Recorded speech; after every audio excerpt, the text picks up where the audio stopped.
गुप्त वंश के शासनकाल को भारतीय इतिहास का स्वर्णिम काल कहा जाता है।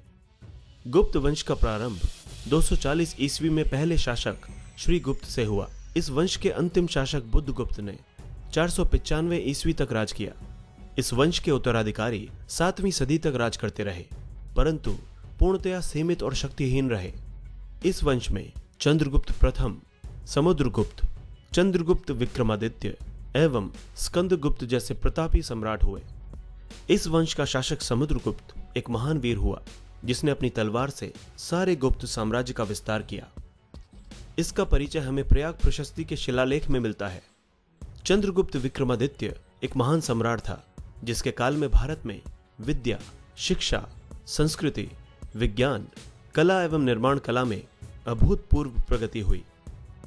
धन धान्य से भरपूर यह देश सोने की चिड़िया कहा जाने लगा। चंद्रगुप्त विक्रमादित्य के समय में आए चीनी यात्री फाहियान ने भारत की प्रशंसा करते हुए इसकी तत्कालीन राजधानी पाटलिपुत्र को दुनिया का श्रेष्ठतम नगर बताया था। 5वीं सदी में मध्य एशिया से आए हूण आक्रमणकारियों का गुप्त सम्राट स्कंदगुप्त ने डटकर सामना किया। उन्हें अनेक बार हराया, लेकिन बाद में निर्बल उत्तराधिकारियों के समय में हूण नेता तोरमाण ने अधिकांश गुप्त साम्राज्य पर कब्जा कर लिया। दूसरे हूण शासक मिहिरकुल हूण के पश्चात तो हूण भी कमजोर हो गए। इसके बाद देश में पुनः अराजकता फैल गई। देश में पुनः केंद्रीय सत्ता का निर्माण मौखरी वंश ने किया। दोस्तों, आइए अब गुप्त वंश के राजाओं के बारे में विस्तार से जानते हैं। श्रीगुप्त और घटोत्कच।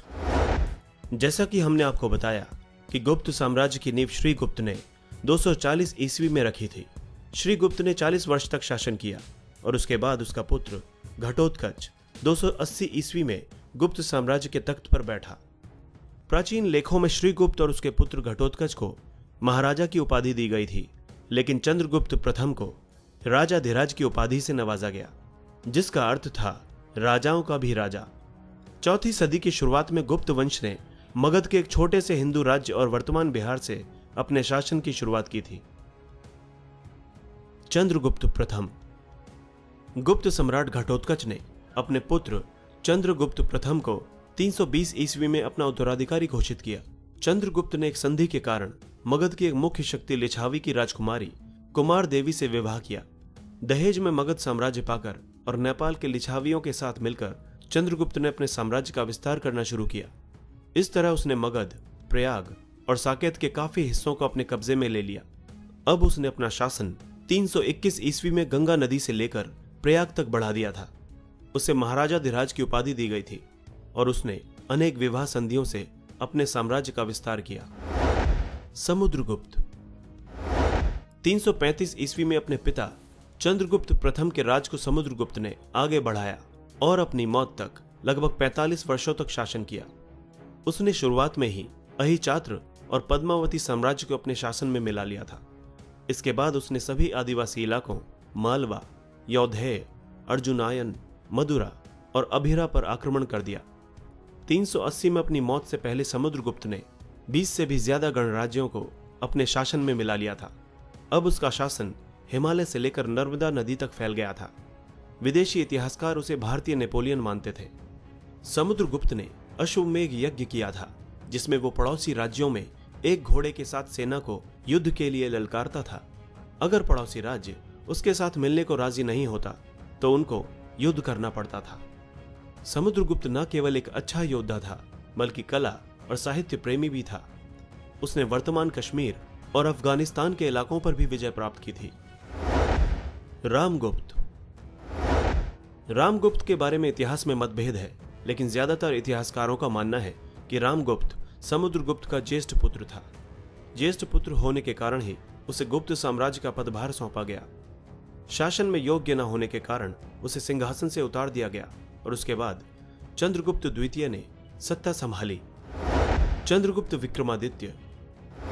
गुप्त लेखों के आधार पर अपने पुत्रों में से समुद्रगुप्त ने राजकुमार चंद्रगुप्त द्वितीय को अपना उत्तराधिकारी बनाया था। चंद्रगुप्त द्वितीय इतिहास में चंद्रगुप्त विक्रमादित्य के नाम से प्रसिद्ध हुआ, जिनकी माता का नाम दत्ता देवी था। चंद्रगुप्त विक्रमादित्य ने 375 ईस्वी में सत्ता संभाली थी। उसने कदम्ब राजकुमारी कुंतला से विवाह किया था।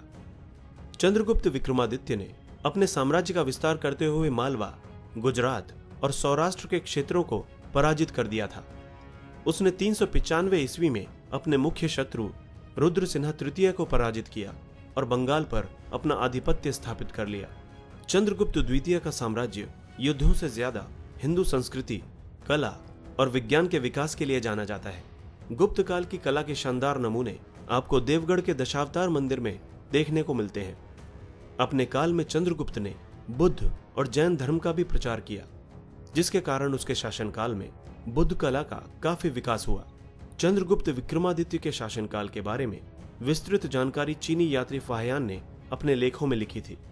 चंद्रगुप्त के दरबार में नवरत्न दरबारी थे। ये सभी दरबारी अपनी अपनी कलाओं में निपुण थे। इन सभी नवरत्नों में से कालिदास का नाम सबसे पहले लिया जाता है, जिन्होंने अपने ग्रंथों और अपनी कविताओं से पूरे भारत में प्रसिद्धि प्राप्त की। कुमारगुप्त प्रथम। चंद्रगुप्त द्वितीय के बाद उसके पुत्र कुमारगुप्त प्रथम को उत्तराधिकारी बनाया गया।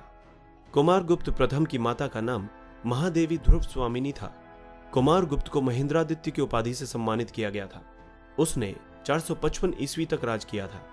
उसके शासन के अंत होने तक नर्मदा घाटी में पुष्यमित्र अपना साम्राज्य प्रसार कर रहा था। कुमारगुप्त ने वर्तमान बिहार के नालंदा में एक बुद्ध विश्वविद्यालय का निर्माण भी करवाया था। स्कंदगुप्त।